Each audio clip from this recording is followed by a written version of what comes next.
नमस्कार दोस्तों, हमारे चैनल हिंदी हब में आपका स्वागत है।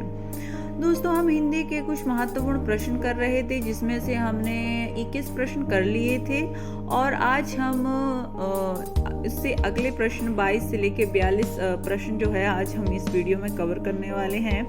तो चलिए शुरू करते हैं। आज का हमारा जो 22वां प्रश्न है वो है, मीराबाई ने किस भाव से कृष्ण की उपासना की थी? तो मीराबाई जी ने माधुर्य भाव से कृष्ण जी की उपासना की थी। अगला प्रश्न है हमारा, रामचरितमानस का प्रधान रस है। तो रामचरितमानस का जो प्रधान रस है वो है शांत रस। सबसे पहले अपनी आत्मकथा हिंदी में किसने लिखी थी?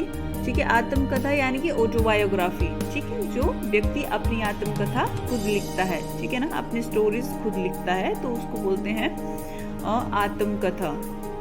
तो सबसे पहले अपनी आत्मकथा डॉक्टर राजेंद्र प्रसाद जी ने लिखी थी। हमारा अगला प्रश्न है, हिंदी कविता का पहला महाकाव्य कौन सा है? तो पृथ्वीराज रासो जो है वो हिंदी कविता का पहला महाकाव्य माना जाता है और उसके रचयिता चंद्रवरदास दाई जी हैं।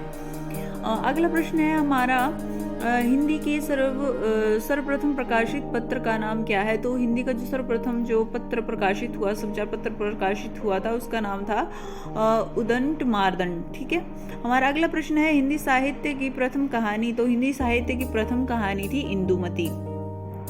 इसके बाद हमारा अगला प्रश्न है, आंचलिक रचनाएं किससे संबंधित होती हैं? तो आंचलिक जो रचनाएं हैं वो क्षेत्र विशेष से संबंधित होती हैं। ठीक है, एक पर्टिकुलर प्लेस, एक पर्टिकुलर, जैसे मान लीजिए किसी गांव की कहानी है ना, तो ऐसी रचनाएं आंचलिक रचनाओं के अंतर्गत आती हैं।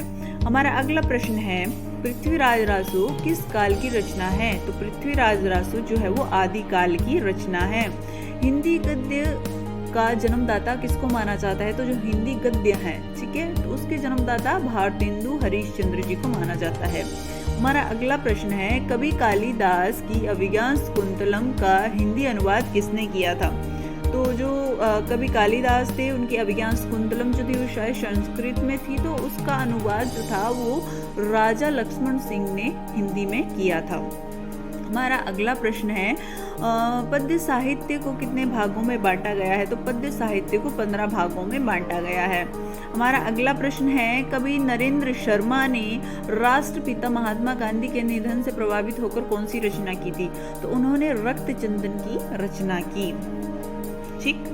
हमारा अगला प्रश्न है, नाट्य शास्त्रकारों द्वारा अमान्य रस कौन सा है? जो भीतस्य रस है वो नाट्य शास्त्रकारों ने उसको अमान्यता दी है। ठीक है, उन्होंने उसे रस की श्रेणी में नहीं रखा है। हमारा अगला प्रश्न है, काव्य शास्त्र का प्राचीनतम नाम क्या था? तो जो काव्य शास्त्र है उसका प्राचीनतम नाम अलंकार शास्त्र था।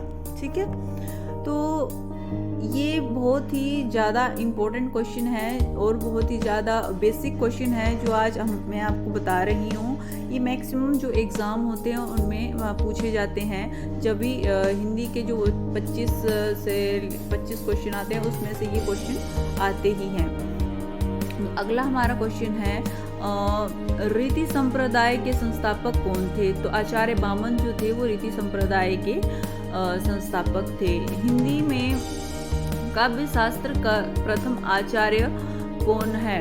तो हिंदी में जो काव्य शास्त्र था उसका प्रथम आचार्य जो था वो था केशव दास। हमारा अगला प्रश्न है, साहित्य शब्द किस शब्द से बना है? तो साहित्य शब्द जो है वो सहित जो शब्द है उससे बना है। हमारा अगला प्रश्न है, हिंदी साहित्य में जीवनी साहित्य का प्रारंभ कौन से युग में हुआ था? ठीक है, जो जीवनियाँ लिखने का सिलसिला था वो किस युग में शुरू हुआ था? तो वो भारतेंदु युग में ही शुरू हुआ था। हमारा अगला प्रश्न है, हिंदी भाषा और साहित्य के लेखक हैं? हिंदी भाषा और साहित्य के लेखक हैं श्याम सुंदर दास जी। ठीक है। हमारा अगला प्रश्न है, मनुष्य एक सामाजिक प्राणी है, किसने कहा था? तो मनुष्य एक सामाजिक प्राणी है, ये कहा था अरस्तू ने। ठीक है। हमारा अगला प्रश्न है, भाषा किसे कहते हैं? तो भाषा किसे कहते हैं? मनुष्य अपने मानसिक विचारों की अभिव्यक्ति जिस माध्यम के प्रयोग से करता है उसे हम भाषा कहते हैं। ठीक है, जैसे कि आपको पता है हम अपने विचारों का प्रयोग कैसे करते हैं, दूसरों के साथ हम कैसे अभिव्यक्ति करते हैं, ठीक है, बोल के या लिख कर। और इशारों के द्वारा भी हम अपने जो विचार होते हैं उनको दूसरों तक पहुंचा देते हैं। तो thank you guys for watching my video.